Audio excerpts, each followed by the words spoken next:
Hai, selamat sejahtera. Saya Yashini Anam Perempuan Murali, nombor matriks A167057.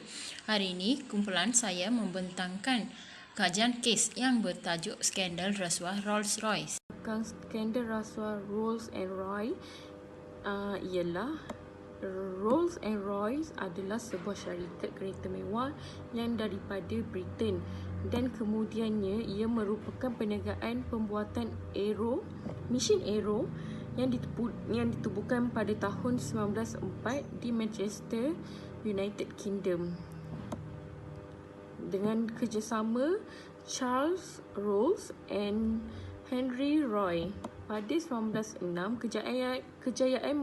kejayaan kereta mewah ini membawa kepada pembentukan syarikat Rolls and Roy, dan pada bulan Mac 1906 dan pelancaran Silver Ghost 6 silinder mengambil masa pada tahun itu dan dipuji sebagai kereta terbaik di dunia.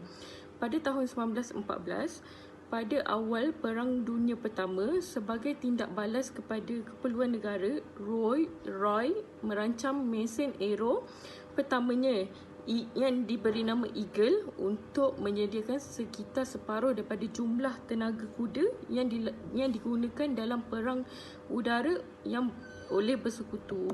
Dan pada 1931, pada akhir tahun 1920-an, dapat menyaksikan mereka mengembangkan enjin R untuk mendorong kemasukan Britain ke international trophy.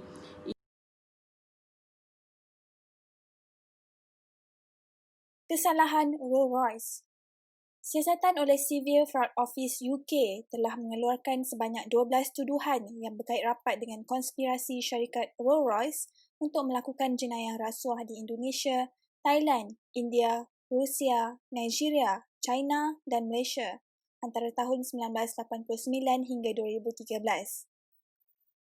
Jenayah rasuah syarikat ini kebanyakannya adalah bertujuan untuk mendapatkan tanda-tanda besar daripada syarikat penerbangan berkaitan dengan enjin Trent 700 dan biasanya melibatkan pembayaran wang hadiah yang didakwa diberikan kepada perantara tempatan. Di China, Rolls-Royce telah membayar sebanyak $5 juta kepada CEA yang merupakan sebuah syarikat penerbangan milik negara China ketika merundingkan penjualan enjin Trent 700.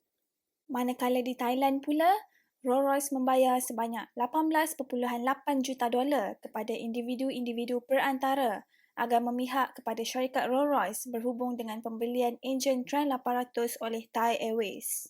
Selain itu, di Indonesia, pekerja senior Rolls-Royce dikatakan telah membayar orang tengah mereka sebanyak $2.2 juta dan sebuah kereta Rolls-Royce Silver Spirit sebagai tanda hadiah daripada syarikat berkenaan dalam kontrak penjualan enjin Trent 700. Skandal rasuah Rolls-Royce dan Garuda Indonesia. Rolls-Royce didapati telah memberikan rasuah berupa wang tunai sebanyak €1.2 juta dan $180,000 serta dalam bentuk barangan sebanyak $2 juta kepada CEO Garuda Emir Shah Sata agar memihak kepada syarikat Rolls-Royce bagi pembelian enjin jenis Rolls-Royce Trent 700 untuk Garuda Indonesia.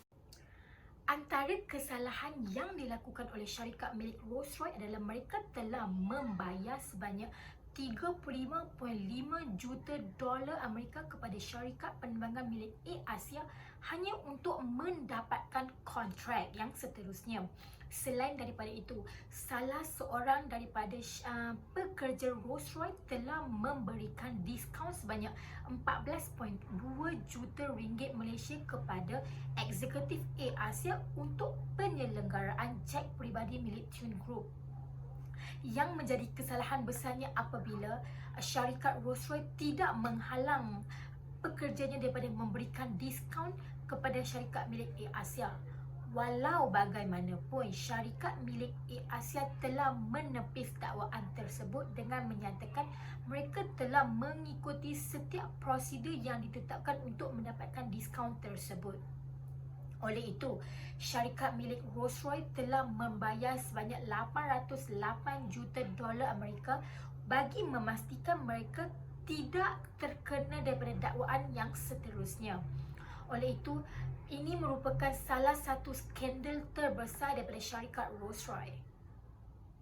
Dan yang seterusnya, saya Nurul Natasha akan membincangkan kesan kepada individu berikutan isu skandal rasuah Rolls-Royce ini. Yang pertama, kesan kepada individu dirasai oleh bekas CEO Garuda Airlines iaitu Amir Shah Sattar. Secara umumnya, imej beliau sebagai seorang CEO tercemar kerana ia melambangkan ketidaktelusan dalam menjalankan amanah dan kurangnya integriti diri. Seterusnya, sepanjang proses siasatan, rumah beliau di Jakarta telah disita dan setelah mahkamah menjatuhkan hukuman, beliau telah dijatuhkan hukuman sebanyak 8 tahun penjara dan RM7.6 juta denda. Bagi isu skandal Rolls-Royce dan AirAsia pula, kesan individu dirasai oleh dua orang individu iaitu Datuk Kamarudin, pengerusi bagi AirAsia, dan seorang lagi adalah insan yang tidak asing lagi iaitu Tan Sri Tony Fernandez yang merupakan CEO bagi AirAsia. Sepanjang proses siasatan dijalankan, dua orang individu ini telah melepaskan jawatan mereka dan atas nasihat, mereka hanya dibenarkan untuk memberi nasihat bagi tugasan yang diperlukan dan hanya apabila diperlukan sahaja. Baiklah, saya teruskan dengan kesan terhadap organisasi, iaitu antara kesan rasuah terhadap organisasi adalah hilang kepercayaan masyarakat terhadap syarikat multinasional di mana bagi mereka, jika syarikat besar terlibat dengan kegiatan rasuah, akan wujud ketidakadilan dalam sistem syarikat tersebut. Sebagai contoh, Rolls-Royce memenangi kontrak penting dengan penjualan 700 enjin jet ke syarikat penerbangan Indonesia Garuda.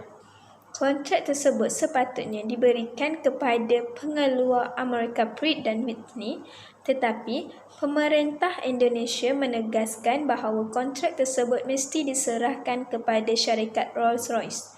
Hasil siasatan menunjukkan sebalik perjanjian itu, sebanyak 2.2 juta US dollar dan sebuah kereta Rolls-Royce Spirit telah diberikan kepada ejen kerajaan tanpa nama sebagai balasan untuk mendapatkan perjanjian tersebut.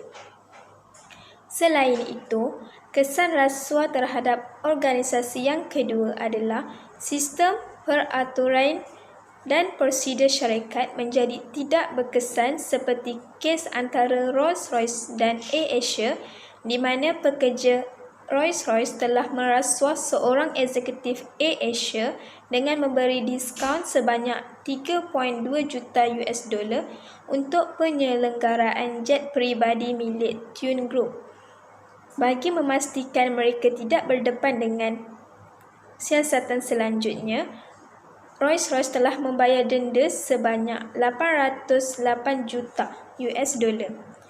Kesan rasuah terhadap organisasi yang terakhir adalah merosakkan imej syarikat di mana Rolls-Royce merupakan syarikat besar akan tetapi ada pihak yang terlibat dengan kegiatan rasuah menyebabkan satu organisasi dipandang negatif oleh masyarakat. Okey, saya serahkan kepada kawan saya.